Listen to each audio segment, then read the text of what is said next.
दोस्तों हाल ही में मैंने थनुप नाम की एक मलयालम सस्पेंस थ्रिलर मूवी देखी है जो कि 2024 में रिलीज हुई थी। इस फिल्म को डायरेक्ट किया है राकेश नारायण जी ने और IMDb पर मिले है इस फिल्म को 6.7 आउट ऑफ 10। आप इस फिल्म को Amazon प्राइम वीडियो पर देख सकते हो। ये एक बहुत ही इंटरेस्टिंग मूवी है जिसमें इंटेंस स्टोरी टेलिंग गजब के विजुअल्स के साथ दिखाई गई है और सच में ये एक बहुत ही इमोशनल मूवी है जिसका क्लाइमैक्स देखकर आप भी बहुत ज्यादा भावुक हो जाएंगे। इसलिए दोस्तों वीडियो को एंड तक जरूर देखना। तो दोस्तों अगर आपको हमारे मूवी एक्सप्लेनेशन वीडियोस पसंद आते हैं तो वीडियो को लाइक और चैनल को सब्सक्राइब जरूर कीजिए। चलिए शुरू करते हैं आज की कहानी की शुरुआत होती है कपल से जिसमें लड़के का नाम होता है प्रतीश और लड़की का नाम होता है त्रिशा। यहाँ पर हमें ये बात पता चलती है कि ये दोनों एक दूसरे से बहुत ज्यादा प्यार करते हैं, लेकिन इन दोनों के रिश्ते को उनके फैमिलीज वालों ने एक्सेप्ट नहीं किया, जिसकी वजह से इन दोनों ने रजिस्टर मैरिज कर ली और अभी वो फिलहाल किसी दूसरे गांव में आकर रहने के लिए जगह ढूंढने लगते हैं। अब यहाँ पर हमें ये बात पता चलती है कि इन दोनों के परिवार वालों ने इनको एक्सेप्ट क्यों नहीं किया। दरअसल प्रतीक की फैमिली ने त्रिशा को ये कहकर रिजेक्ट कर दिया था कि त्रिशा उनकी कास्ट की लड़की नहीं है, और उसी तरह से त्रिशा के फैमिली वालों ने प्रतीक को इसलिए रिजेक्ट कर दिया था क्योंकि प्रतीक के पास कोई ढंग की जॉब नहीं थी, उसका करियर स्टेबल नहीं था और वो बहुत ज्यादा गरीब भी होता है। इसलिए त्रिशा के घर वाले अपनी बेटी का हाथ उसके हाथ में नहीं देना चाहते थे। लेकिन अब जैसे तैसे करके प्रतीश और त्रिशा ने शादी तो कर ली थी और यहाँ पर हम देखते हैं कि ये दोनों किसी गांव के बस स्टॉप पर आकर उतरते हैं और यहाँ पर अपने बजट में किसी रेंट के घर को ढूंढने लगते हैं। मतलब कि प्रतीश के पास ऑलरेडी किसी घर के ओनर का नंबर होता है, तो इस गाँव में पहुंचकर वो उसे कॉल करता है।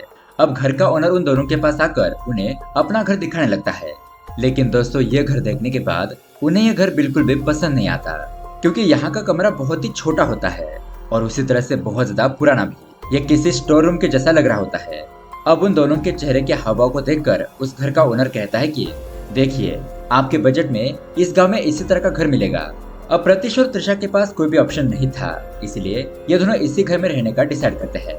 अब वहाँ से जाते वक्त घर का ओनर उन्हें कहता है कि आप लोगों से पहले इस घर में एक तमिल फैमिली रहा करती थी, लेकिन उन लोगों ने 10 महीने होने के बावजूद भी मुझे मेरा रेंट नहीं दिया, इसलिए मैंने उनका कुछ सामान यही घर में रख लिया और उन लोगों को घर से भगा दिया। अब यहाँ पर पड़ा हुआ वो सामान आप चाहो तो यूज कर सकते हो और जो सामान यूज में नहीं है उसे घर के पीछे फेंक दो। उसके बाद घर का ओनर एडवांस लेकर वहाँ से जाने ही वाला होता है। तभी प्रतीश से पूछता है कि सर यहाँ पर आसपास कोई नदी या फिर तालाब वगैरह है क्या? तो ओनर कहता है कि हाँ यहाँ थोड़ी दूरी पर एक नदी है, लेकिन आप इस बारे में क्यों पूछ रहे हो? प्रतीश कहता है कि अरे कुछ नहीं, वो बस कपड़े धोने के लिए। अब उसके बाद प्रतीश और त्रिशा घर के अंदर आकर घर की साफ सफाई करने लगते हैं और तभी यहाँ पर प्रतीश को उसके फ्रेंड संतोष का कॉल आता है। अब संतोष के बारे में बात करें तो वो मूवीज में असिस्टेंट डायरेक्टर की तरह काम करता है और दरअसल दोस्तों संतोष ने ही प्रतीश और त्रिशा की शादी करने में मदद की थी। मतलब कि इन दोनों को ले जाकर कोर्ट में शादी करवाई और उसी तरह से इन दोनों को अपने फ्रेंड संजय के गांव में भेज दिया। अब वो यहाँ पर पूछने लगता है कि क्या संजय ने तुम्हें कॉल किया था? प्रतीश कहने लगता है कि नहीं, अभी तक उसका कोई भी कॉल नहीं आया। खैर अब उसके बाद रात हो जाने पर हम गांव के बस ड्राइवर, कंडक्टर और गांव के कुछ लोगों को दारू पीकर अपने गांव के बारे में कुछ बातें करता हुआ देखते हैं। दरअसल जिस जगह पर प्रतीश का घर होता है उसी घर के ठीक सामने यह बस स्टॉप भी होता है और रोज उनकी बस इसी जगह पर खड़ी होती है। अब उसके थोड़ी देर बाद संजय प्रतीश और त्रिशा से मिलने के लिए आता है और उसी तरह से प्रतीश से उसके काम के बारे में भी बात करता है। अब ये दोनों यहाँ पर संजय को अपने घर के अंदर इनवाइट करते हैं, लेकिन संजय कहता है कि नहीं नहीं, उसकी कोई जरूरत नहीं है, मैं बस तुमसे काम के बारे में बात करने के लिए आया था। ठीक है, तुम कल सुबह रेडी रहना, मैं आकर तुम्हें पिकअप कर लूंगा और उसी तरह से अगर तुम्हें किसी भी चीज की जरूरत है तो मुझे बता देना, मैं तुरंत ही तुम्हारी मदद कर दूंगा और कुछ भी चाहे हो तो फोन करके बुला लेना। अब उसके जाने के बाद त्रिशा खिड़की के थ्रू किसी कुत्ते को देखकर बहुत ज्यादा दुखी हो जाती है। मतलब कि उसके घर के नीचे एक छोटा सा कुत्ता बंधा होता है और उसे देखकर वो बहुत ज्यादा इमोशनल हो जाती है। अब यहाँ पर प्रतीश उसे संभालता है और त्रिशा को देखकर ऐसा लगता है कि शायद पास्ट में उनके साथ कुत्ते के रिलेटेड कोई दुर्घटना हुई हो, जिसकी वजह से उन्हें इतना ज्यादा दुख हो रहा है। खैर अब थोड़ी देर बाद संजय प्रतीश के घर पर आता है उसे अपने साथ काम पर ले जाने के लिए और उसी तरह से प्रतीश का आज काम पर पहला दिन भी होता है और संजय उन दोनों के लिए कुछ सामान भी लेकर आया होता है, मतलब कि फ्रूट्स वगैरह।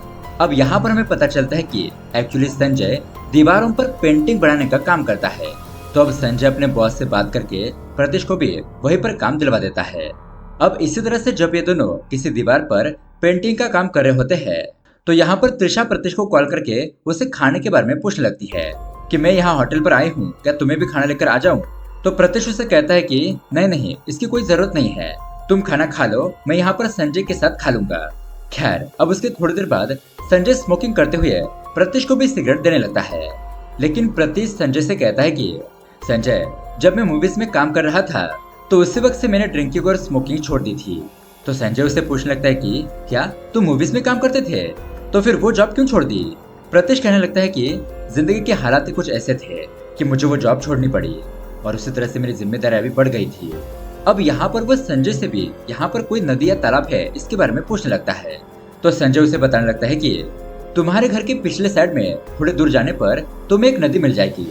तो उसके बाद वो प्रत्युष को उसके घर के पास ड्रॉप करके चला जाता है और यहाँ प्रत्युष उस नदी को ढूंढते हुए जंगल के अंदर जाने लगता है। अब बहुत ज्यादा चलकर अंदर जाने पर उससे एक नदी नजर आती है। तभी वो देखता है कि एक बंदा वहाँ पर बैठकर मछली पकड़ रहा था।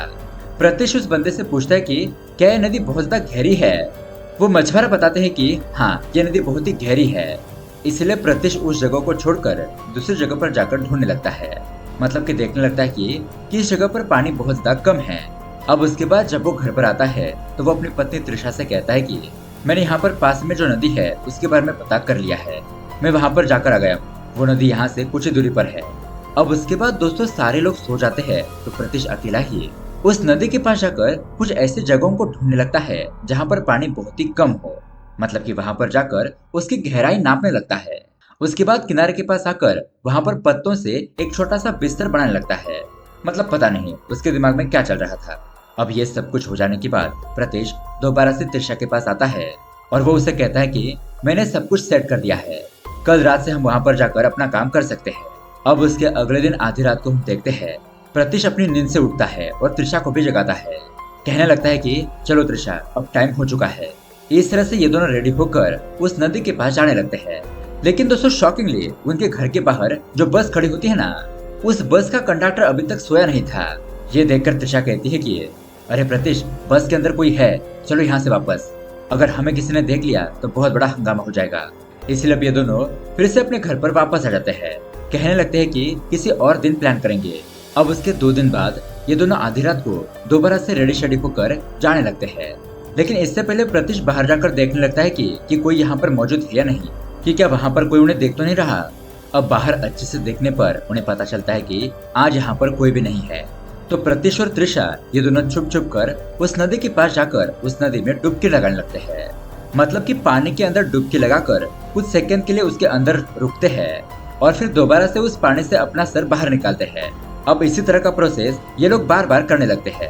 अब उसके बाद प्रत्युष त्रिशा को किनारे पर लेकर आता है जहाँ पर उसने पत्तों से बिस्तर बनाया होता है। अब वो त्रिशा से कहता है कि चलो त्रिशा, जल्दी से कपड़े उतार दो। अब यहाँ पर बेचारी त्रिशा बहुत ज्यादा डरने लगती है कि कहीं उन दोनों को कोई देख न ले। अब ये दोनों आसपास थोड़ा बहुत ऑब्जर्व करते हैं तो वहाँ पर उन दोनों को देखने वाला कोई भी नहीं था। इसलिए अब ये लोग उसी पत्तों के ऊपर कांड वांड करने लगते हैं। अब दोस्तों यहाँ पर सोचने वाली बात यह है कि अपना घर होते हुए भी ये लोग यहाँ पर आकर कांड क्यों कर रहे हैं, और इसके बारे में हमें कहानी में आगे पता चलेगा। यही तो इस कहानी का मेन सस्पेंस है। खैर अब उसके कुछ दिनों बाद फेस्टिवल आने वाला होता है, जिसकी वजह से प्रत्युष और संजय पेंटिंग के काम में बिजी हो जाते हैं और उसी दरमियान संजय प्रत्युष को दूसरे गांव में ले जाता है। अब दोस्तों यहाँ पर त्रिशा को अकेला ना छोड़ते हुए प्रत्युष त्रिशा को भी अपने साथ ले जाने लगता है। फिर घर पर वापस आने के बाद ये दोनों दोबारा से रेडी शेडी होकर उस नदी के पास जाने लगते हैं। अब इसी तरह से ये दोनों जब नदी के पास जा रहे होते हैं तभी उस बस का कंडक्टर उन दोनों को देख लेता है और वो सोचने लगता है कि आधी रात को ये दोनों कहाँ पर जा रहे हैं। इसी बात का पता लगाने के लिए वो उन दोनों का पीछा करता है और फिर क्या था, उन दोनों को कांड करते हुए भी अपने आंखों से देख लेता है।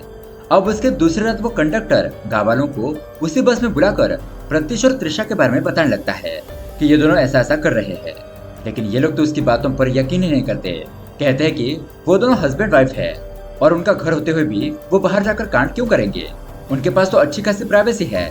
अब उसी वक्त प्रत्युष उस बस के पास आकर उन लोगों को डॉक्टर के बारे में पूछने लगता है कि यहाँ पर आसपास कोई डॉक्टर मिल सकता है या नहीं, क्योंकि दोस्तों ठंडे पानी में बार बार डुबकी लगाने की वजह से त्रिशा को काफी ज्यादा बुखार हो गया था। इसलिए वो डॉक्टर के बारे में पूछ रहा था। अब उसके कुछ दिनों बाद त्रिशा की तबीयत फिर से ठीक हो जाती है। अब उसके बाद ये दोनों दोबारा से रेडी होने लगते हैं। इस तरह से जब ये दोनों चोरी छुपते हुए नदी के पास जा रहे होते हैं तो दोबारा से उन दोनों को वो बस कंडक्टर देख लेता है और अपने बाकी दोस्तों को भी बस के पास बुलाता है, मतलब कि उन्हें सबूत दिखाने के लिए। इसलिए अब ये लोग भी उस नदी के पास जाते हैं और सच में वहाँ का नजारा देखकर ये लोग तो शॉक ही रह जाते हैं कि प्रत्युष और त्रिशा जंगल के अंदर कांड क्यों कर रहे हैं। अब ये लोग उन दोनों की वीडियो बनाने लगते हैं और उसी दरमियान एक बंदा उनकी फोटो खींचने लगता है। अब फोटो खींचने पर फ्लैश की लाइट ऑन होती है, जिस वजह से प्रतीक और त्रिशा को पता चलता है कि उन्हें कोई देख रहा है। इसलिए फटाफट से वो दोनों अपने कपड़े पहन लेते हैं। अब जब ये दोनों वहाँ से जाने लगते हैं तब कंडक्टर और बाकी के सारे लोग उन दोनों के पास आकर प्रत्युष को बहुत ज्यादा डांटने लगते हैं कि तुम दोनों यहाँ पर आधी रात को क्या कर रहे हो, क्या तुम दोनों के पास ये काम करने के लिए घर नहीं है। तो बेचारा प्रत्युष बहुत ज्यादा रिक्वेस्ट करने लगता है कि सर हमें छोड़ दीजिए, हम दोबारा ऐसी हरकत नहीं करेंगे, प्लीज हमें जाने दीजिए। लेकिन दोस्तों इसके बावजूद भी ये लोग प्रत्युष और त्रिशा की वीडियो बनाकर उन दोनों को बहुत ज्यादा जलील करते हैं और फिर थोड़ी देर के बाद उन दोनों को वहाँ से भेज देते हैं। अब घर पर वापस आ जाने के बाद त्रिशा फुट फुट कर रोने लगती है क्योंकि अब इन दोनों के बारे में पूरे गांव वालों को पता चल जाएगा और अब इन दोनों की इज्जत मिट्टी में मिल जाएगी। अब उसके अगले दिन जिन लोगों ने उन दोनों की वीडियोस बनाई थी वो सारे लोग उस वीडियोस को अपने गांव के व्हाट्सएप ग्रुप पर शेयर कर देते हैं। इस तरह से उस गांव के हर एक बंदे के मोबाइल पर उन दोनों की वीडियो पहुंच जाती है। अब ऑफ कोर्स दोस्तों ये वीडियो संजय भी देख लेता है और ये वीडियो देखने के बाद वो तो हैरान हो जाता है कि प्रत्युष और त्रिशा ऐसा कैसे कर सकते हैं। अब इसके पीछे की सच्चाई जानने के लिए वो प्रत्युष को कॉल करने लगता है। अब प्रत्युष सोचने लगता है कि संजय उसे काम पर बुला रहा है, इसलिए वो कहता है कि भाई मैं 2 दिन तक काम पर नहीं आ सकता, मेरी तबीयत कुछ ठीक नहीं है। अब उसके बाद हम देखते हैं प्रत्युष के घर के बाहर कुछ लोग बैठकर प्रत्युष और त्रिशा के बारे में उल्टी सीधी बातें कर रहे होते हैं। कहते हैं कि ये दोनों तो दिन में बाहर नहीं आते। तो दूसरा बंदा कहता है कि अरे उन दोनों का काम तो रात में चलता है ना, जंगल में मंगल, इसलिए वो दिन में बाहर क्यों आएंगे। अब उसके बाद प्रत्युष खाना लेने के लिए एक होटल के पास आता है। अब उस होटल का बंदा और आसपास बैठे लोग प्रत्युष को अजीब तरह से देखने लगते हैं और उसका हंसी मजाक उड़ाने लगते हैं।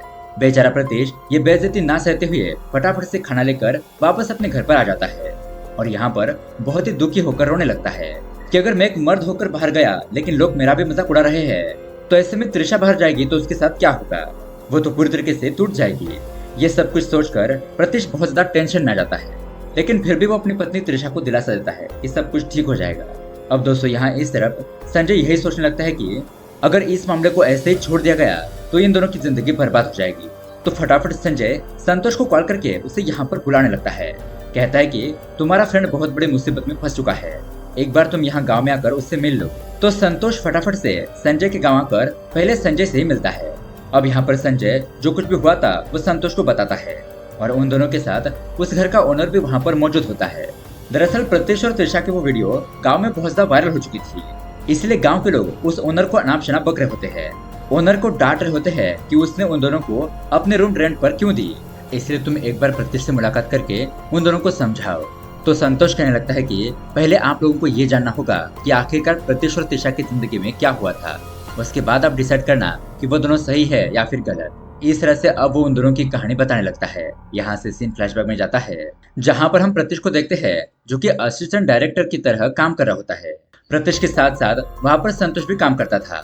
अब ऐसे एक दिन प्रत्युष को सेट पर एक छोटा सा कुत्ता नजर आता है, मतलब कि ये कुत्ता अपने ओनर से बिछड़ चुका था।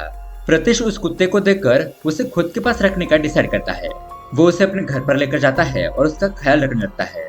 साथ ही साथ प्रत्युष के रूम में 2 और बंदे होते हैं ना, संतोष और एक और तमिल वाला बंदा। ये दोनों प्रत्युष के बहुत ही अच्छे दोस्त होते हैं। अब यहाँ पर हम देखते हैं समय के साथ प्रत्युष उस कुत्ते से बहुत ज्यादा प्यार करने लगता है। अब यहाँ दूसरी तरफ हमें त्रिशा को दिखाया जाता है और दरअसल दोस्तों वो कुत्ता त्रिशा का ही होता है। यहाँ त्रिशा का कुत्ता कहीं लापता होने की वजह से वो उसे बहुत ज्यादा मिस कर रही थी। बेचारी त्रिशा मायूस होकर एक जगह पर बैठ जाती है और खुद भी खाने पीने पर ध्यान नहीं देती।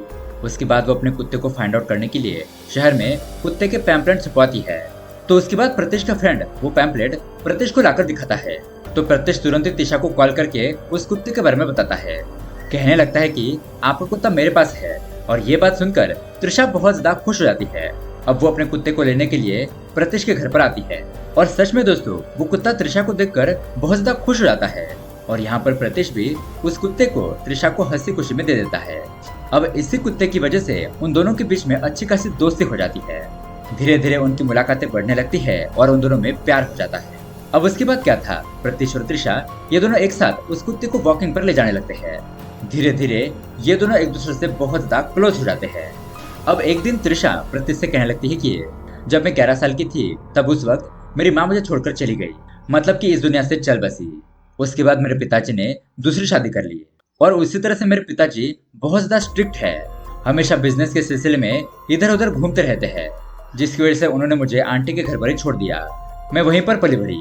अब उसके बाद एक दिन त्रिशा प्रत्युष के बारे में अपने फादर को जाकर बताती है कि मैं प्रत्युष नाम के एक लड़के से प्यार करती हूँ और शादी भी उसी से करूंगी। लेकिन दोस्तों त्रिशा के फैमिली वाले इस रिश्ते को टोटली मना करने लगते हैं, क्योंकि प्रत्युष के पास ना ही पैसे होते हैं ना ही कोई प्रॉपर्टी। वो तो बेचारा बहुत ज्यादा गरीब होता है। इसलिए अब त्रिशा का फादर अपनी बेटी की शादी किसी दूसरे बंदे से तय कर देता है। लेकिन ये जानने के बाद त्रिशा उसी रात प्रत्युष को सारी बात बताती है और उसी रात ये लोग भाग भी जाते हैं। अब उसके सुबह होने के बाद ये दोनों रजिस्टर मैरिज कर लेते हैं और शादी होने के बाद प्रत्युष त्रिशा को अपने घर पर लेकर आता है। लेकिन उसकी माँ उन दोनों को एक्सेप्ट नहीं करती और बेचारा प्रत्युष का फादर अपाहिज होता है और वो भी इस मामले में कुछ नहीं कर पाता। अब उसके बाद प्रत्युष और त्रिशा को समझ नहीं आता कि अब वो कहाँ जाए, इसलिए संतोष कहने लगता है कि तुम दोनों मेरे घर पर रहो। लेकिन प्रत्युष इसके लिए मना करने लगता है कि अब तक तुमने हम दोनों की बहुत ज्यादा मदद की है, अब मैं तुम्हारे ऊपर और ज्यादा बोझ नहीं बनना चाहता। तो इस तरह से ये दोनों एक छोटे से लॉज में रहने लगते हैं और छोटे मोटे काम करते हुए अपनी जिंदगी गुजारने लगते हैं। अब एक दिन त्रिशा का फादर उसे व्हाट्सएप पर मैसेज करता है और उस मैसेज को देखकर वो बहुत ज्यादा रोने लगती है, क्योंकि उसमें उसका कुत्ता मर चुका था और उसके फादर ने यह भी मैसेज लिखा था कि उस कुत्ते को उसके फादर नहीं मारा है, अगर इसी तरह से तुम भी कभी मेरे सामने आ जाओगे तो मैं भी तुम्हें मार डालूंगा। खैर अब देखते देखते ऐसे कुछ दिन बीत जाते हैं और अब इन दोनों को पेरेंट्स बनने की इच्छा होती है। लेकिन इतने साल होने के बावजूद भी ये लोग पेरेंट्स नहीं बन पा रहे थे। बहुत सारे डॉक्टरों के पास जाकर भी कोई भी फायदा नहीं हो रहा था। अब प्रत्युष के फादर उन दोनों के पास आकर उन्हें कहते हैं कि अगर तुम दोनों को कोई बच्चा हो जाए तो तुम्हारे फैमिली वाले तुम्हें एक्सेप्ट कर लेंगे। लेकिन इन दोनों को तो कोई संतान हो ही नहीं रही थी। अब एक दिन प्रत्युष यही बात अपने फादर को फोन पर बताने लगता है, तो उसके फादर प्रतीक को एक आयुर्वेद गुरु के बारे में बताते हैं कि तुम वहाँ पर जाकर उन गुरु से चेकअप करवाओ। अब उसके अगले दिन प्रत्युष और त्रिशा उस आयुर्वेदिक डॉक्टर के पास जाकर मुलाकात करते हैं। इन दोनों का चेकअप करने के बाद वो डॉक्टर बताने लगता है कि तुम दोनों सिटी में रहने की वजह से संतान होने की क्षमता खो चुके हो। ये अंग्रेजी दवाइयों से कुछ नहीं होने वाला। पहले तो तुम लोगों को कुछ महीनों के लिए हरे भरे विलेज में जाकर रहना होगा और वहीं कहीं आसपास तुम्हें नदी में डुबकी लगाकर इंटीमेट होना होगा। ऐसा करने से तुम्हारे शरीर में कुछ बदलाव होंगे और तुम्हें संतान की प्राप्ति हो जाएगी। अब ये सॉल्यूशन सुनने के बाद प्रत्युष और त्रिशा सोचने लगती है कि क्या ऐसा करने से उन्हें संतान प्राप्ति होगी? क्या नदी में जाकर डुबकी लगाकर कांड करने से वो माता पिता बन पाएंगे? लेकिन दोस्तों अब उन दोनों के पास कोई भी ऑप्शन नहीं था, क्योंकि वो दोनों काफी सारे डॉक्टरों के पास जाकर इलाज कर चुके थे, लेकिन उसका कोई भी फायदा नहीं हुआ था। इसलिए ये लोग सोचते हैं कि ये भी सोल्यूशन ट्राई करके देख लेते हैं। अब ये बात प्रत्युष संतोष को बताने पर संतोष उन्हें संजय के गांव में भेज देता है और उसके बाद क्या हुआ ये तो आप सभी लोग जानते ही हो। खैर अब प्रेजेंट डे पर सब कुछ सच जानने के बाद संजय और उसका ओनर उन दोनों के लिए बहुत ही बुरा फील करने लगते हैं। उन्हें उनके लिए बहुत ज्यादा बुरा लगने लगता है। इसलिए तीनों उसी रात उस बस के पास आकर जिन जिन लोगों ने उन दोनों की वीडियो बनाई थी उन सारे लोगों को उन दोनों की सच्चाई बताने लगते हैं। अब ये सब कुछ सच सुनने के बाद कंडक्टर और बाकी के लोग भी बहुत ज्यादा दुखी हो जाते हैं और वो लोग सोचने लगते हैं कि उनसे बहुत बड़ी भूल हो गई। अब ये लोग अपने पूरे गांव वालों को फोन करके सारे वीडियोस डिलीट करने के लिए कहते हैं। उसके बाद संतोष, संजय और घर का ओनर प्रत्युष के घर पर जाते हैं उन लोगों को समझाने के लिए। लेकिन घर पर जाकर देखने पर वहाँ पर तो ताला होता है। अब काफी जगह पर ढूंढने पर उन्हें वो दोनों कहीं पर भी नहीं मिलते। इसलिए ये लोग सोचने लगते हैं कि शायद वो दोनों किसी दूसरे गाँव चले गए होंगे। लेकिन दोस्तों उसके अगले ही दिन संतोष संजय को कॉल करके एक शॉकिंग बात बताने लगता है कि यहाँ नदी के किनारे प्रत्युष और त्रिशा की डेड बॉडी पाई गई है। अब वहाँ पर तुरंत ही आकर देखने पर सच में उन दोनों की लाश वहाँ पर मौजूद होती है और मरने से पहले उन दोनों ने एक दूसरे का हाथ पकड़ कर रखा था। मतलब कि बदनामी की जिंदगी ना सहते हुए उन दोनों ने आत्महत्या करने का डिसाइड किया। इसलिए उन लोगों ने नदी में कूदकर अपनी जान दे दी। अब बेचारा संतोष उन दोनों की ऐसी हालत देखकर बहुत ज्यादा रोने लगता है और जिन जिन लोगों ने उन दोनों की वीडियो वायरल की थी वो लोग भी बहुत ज्यादा गिल्टी महसूस करने लगते हैं कि हमारे एक गलती की वजह से दो लोगों की जान चली गई, ऐसा हमें नहीं करना चाहिए था। अब उसके दूसरे दिन उन दोनों की खबर एक न्यूज़पेपर में छपती है और यहाँ पर हमें एक और शॉकिंग बात पता चलती है कि त्रिशा का पोस्टमार्टम करने पर यह बात पता चलती है कि त्रिशा प्रेग्नेंट थी। तो ये लोग और भी ज्यादा शर्मिंदा हो जाते हैं। इस तरह से दोस्तों दुखी एंडिंग के साथ ये कहानी यहीं पर एंड हो जाती है। तो दोस्तों ये कहानी आपको कैसी लगी हमें कमेंट करके जरूर बताइएगा। साथ ही ऐसे ही अमेजिंग मूवी देखने के लिए हमारे चैनल को सब्सक्राइब जरूर कीजिए। मिलते हैं अगली वीडियो में। Thanks for watching.